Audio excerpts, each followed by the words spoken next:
Hello বন্ধুরা, আজকে আমরা বানাচ্ছি সহজ পদ্ধতিতে আলুর দম। তার জন্য আমরা কড়াইতে দিয়ে দেবো সর্ষের তেল, তার মধ্যে শুকনো লঙ্কা আর জিরে ফোড়ন।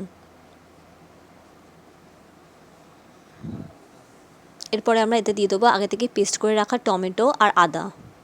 দেখো আমাদের টমেটো আর আদার পেস্টটা আমরা দিয়ে দিলাম।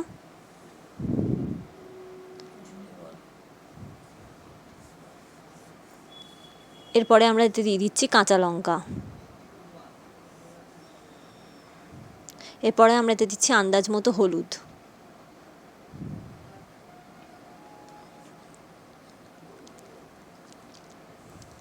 এরপরে আমরা দেব কাশ্মীরি লঙ্কা গুঁড়ো।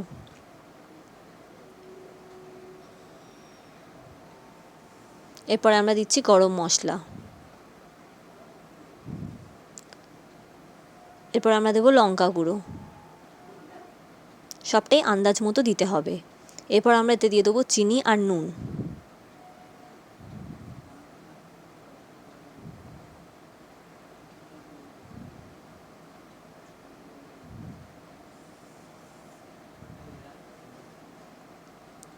এরপরে আমরা আগে থেকে সিদ্ধ করে রাখা আলুগুলো দিয়ে দেবো।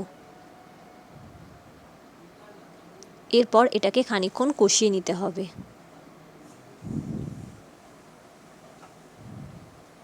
এবার আমরা দিয়ে দিলাম আন্দাজ মতো জল, যতটা আমরা জল চাই, ঝোল চাই। এরপরে এটাকে আমরা খানিকক্ষণ কষিয়ে নেব। দেখো জিনিসটা আমরা কষিয়ে নিচ্ছি। খানিকক্ষণ কষিয়ে নেওয়ার পর আমরা এটাকে নামিয়ে নেব, তাহলেই তৈরি হয়ে যাবে আমাদের আলুর দম। আর ওপরে আমরা একটু ধনেপাতা ছড়িয়ে দেবো।